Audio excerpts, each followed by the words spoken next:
Pour agrémenter vos moments de détente, rien de mieux qu'un bon livre. Voici la chronique littéraire du samedi avec Amélie Boivin-Hanfield. Alors Annie, j'ai 3 livres à te présenter. Je vais commencer avec un livre qui est de la même maison d'édition que toi, chez VLB Éditeur. C'est le livre de Julie Rivard qui est sorti le 6 juin dernier, c'est La Pieuvre. Alors, l'histoire se passe à Cap-Nipi, et je pense que tu as lu le livre, mais je vais quand même expliquer un peu aux auditeurs c'est quoi l'histoire. Alors, on fait la connaissance là-bas à Cap-Nipi d'Henrik Hansen, qui est un séduisant policier qui est danois, qui est marqué par son passé personnel, mais aussi professionnel. Il va rencontrer une psychologue à plusieurs reprises. Et il va être nommé à la tête d'une escouade qui va tenter de mettre fin à La Pieuvre, qui est un groupe criminel tenu uniquement par des femmes. Et on va faire la connaissance de sa sœur, Astrid, qui a vraiment une place très, très importante dans sa vie. Et on va rencontrer aussi ses acolytes qui vont l'aider dans l'escouade. Et on va aussi rencontrer le nouvel homme qui va entrer dans la vie d'Astrid. Alors, il va se passer plein, plein de trucs. C'est un bon roman policier. Moi, j'ai vraiment beaucoup, beaucoup aimé Annie. Et j'ai bien aimé les personnages, je les trouvais tous attachants. Oui. Et Henrik, c'est un homme qui aime les femmes. Il a eu plusieurs conquêtes dans sa vie. Et son premier amour va toujours rester marqué dans sa vie et ça va le perturber. Et c'est une des raisons pourquoi il va consulter. Et aussi pour des chocs post-traumatiques parce que une des tâches d'Henrik, c'est d'aller secourir des gens qui ont été noyés. Alors, on peut comprendre que ça peut être difficile, surtout quand c'est des enfants qu'on doit aller secourir. Mm-hmm. Bien, dans le roman La Pieuvre, on a affaire à un personnage, comme tu disais, Henrik, c'est un espèce de beau policier charismatique. Au fond, j'ai une idée du personnage parce que Julie Rivard, c'est ma sœur d'édition et puis c'est mon amie, donc elle partage souvent sur Facebook des acteurs ou des mannequins qu'elle verrait dans le rôle d'Henrik, donc c'est tout à fait inspirant. Et c'est facile de l'imaginer. J'ai pas vraiment de nom spontanément comme ça, mais on l'imagine beaucoup. C'est un personnage qui est vraiment bien développé. Ce que j'ai trouvé intéressant dans le roman, c'est que il est à la fois tourmenté. C'est un personnage qui a plein de contradictions, mais quand même qui montre une bonne dose de sensibilité du fait que choc post-traumatique, il se remet d'une vieille peine d'amour, donc ça permet beaucoup de s'attacher au personnage. Il y a un petit côté brut aussi, c'est ça. Mâle, vraiment alpha. Oui, c'est ça, brut, sensible quand même. Oui. Donc ce qu'on aime, ce qui nous attire quand on lit. On aimerait ça le rencontrer. Oui, on peut le rencontrer maintenant s'il est disponible. Henrik Hansen, vous pouvez venir nous voir. Puis aussi, tu disais le personnage Astrid, la sœur. C'est vraiment super intéressant de voir l'interaction entre les deux. Aussi les dialogues qui sont très punchés, très vifs. J'avais vraiment l'impression, moi, quand j'ai des discussions avec mon frère, des fois assez allumées, comment on peut se répondre du tac au tac. C'est ça. Il y a vraiment des flamèches entre les deux. Donc, je suggérais à Julie moi, j'ai pas de frère, hein, donc j'ai beaucoup d'imagination sur ces choses-là. J'imaginais que peut-être on pourrait découvrir qu'un des deux est adopté puis ils pourraient se matcher ensemble. Donc, je suggérais ça, mais j'ai vraiment pas de frère. Donc, tu sais, là, je rêvais d'une relation incestueuse entre les deux tellement la chimie est bonne. Donc... Mais on rappelle le titre La Pieuvre de Julie Rivard. Alors, Annie, je vais te présenter mon deuxième roman. C'est Le sort de Bonté 3 d'Alain Poisson. C'est l'histoire qui se passe dans une ferme où on rencontre Francis qui est âgé de 32 ans. Il vit seul avec sa mère du côté de Napierville.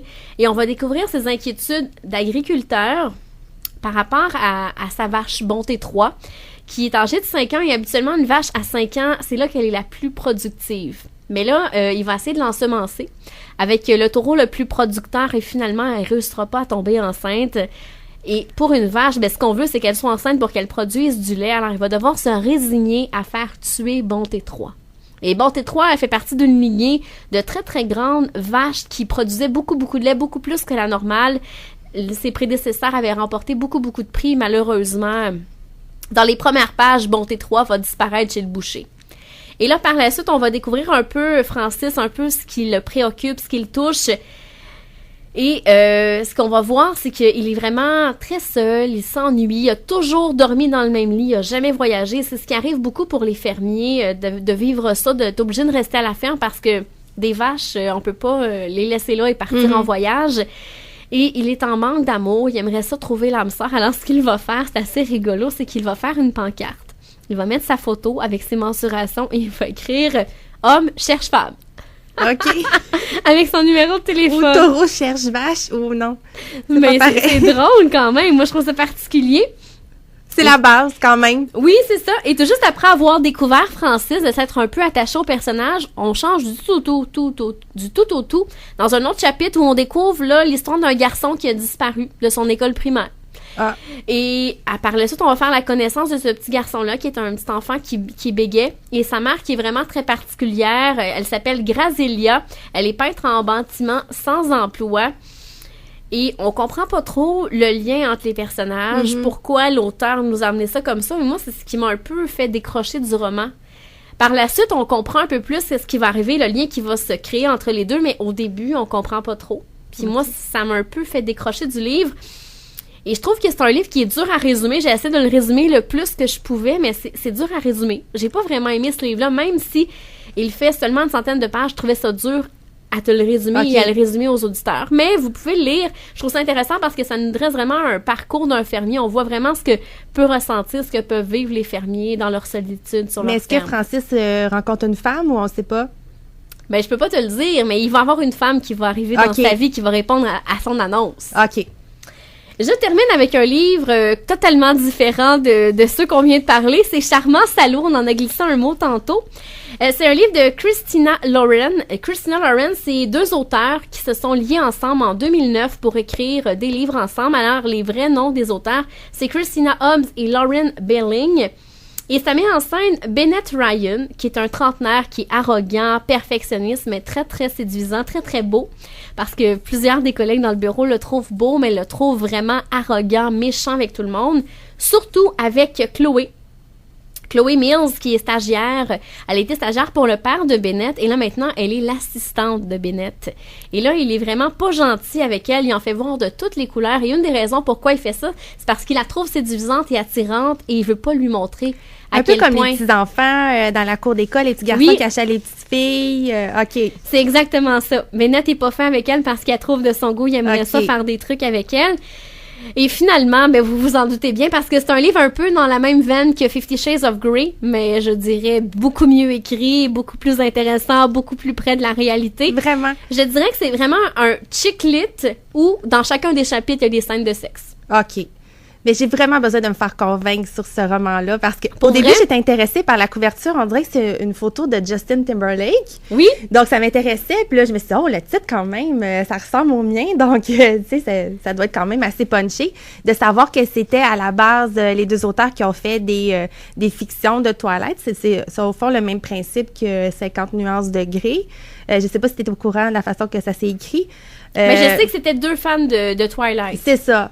Parce que 50 Shades of Grey, Charmant Salaud, puis d'autres livres aussi sont basés sur Twilight. Ah oui, donc, mais je vois pas le lien avec Twilight du tout là-dedans. Mais au fond, il y a différents univers qui vont se bâtir à partir des fanfictions. Comme tu vois, dans le cas de 50 nuances de Grey, c'était Edward Cullen dans le rôle de Christian Grey. Et puis, à la différence qu'au lieu d'être vampire, c'est une espèce de manipulateur. Ben, c'est un sadomasochiste. Sadomasochiste multimillionnaire. Puis, est-ce que tu as lu 50 nuances de Grey? Je l'ai lu sur Internet quand ça s'appelait Master of the Universe, quand c'était vraiment une fiction de Twilight. Et puis, une fois transposé en roman, c'est peut-être mon petit côté auteur qui a fait « Ah, c'est pas un vrai roman, donc je le lis pas. » Ben, 50 nuances de Grey, pour commencer, c'est mal écrit. Ouais, c'est ça. La traduction française est déjà mieux que celle anglaise. Et la relation, la relation, c'est que, dans le fond, le personnage de Anastasia dans 50 Shades of Grey, c'est une petite jeune qui a jamais couché avec personne. Elle accepte qu'il la traite un peu... Une petite jeune de 21 ans. C'est ça. Tandis que ça, c'est vraiment plus près de la réalité, là. Ils ont presque le même âge, à peine quelques... années de différence entre les deux, et je voyais vraiment dans un bureau que ça se passe comme ça. Ça arrive dans la réalité, ce qui se passe dans Charmant Salaud. Ça a dû être modifié au fond pour les besoins d'un livre, et puis... Peut-être, mais moi j'ai aimé ça, et j'en parlais avec une collègue. La seule chose qu'elle me disait, une collègue qui l'a lu aussi, c'est qu'elle trouvait qu'il y avait peut-être trop de sexe dedans. Mais là, ça dépend... Quand il y en a trop, là, c'est pas bon signe. Mais c'est ça, je te dis, il y en a dans chacun des chapitres. OK. Mais c'est bien écrit, moi j'ai bien aimé. Alors, on rappelle le titre Charmant Salaud de Christina Lauren, et ça va déjà être la fin de l'émission. Alors, on écoute en musique Zaz, on ira, et c'est la fin de l'émission avec Annie Quintin.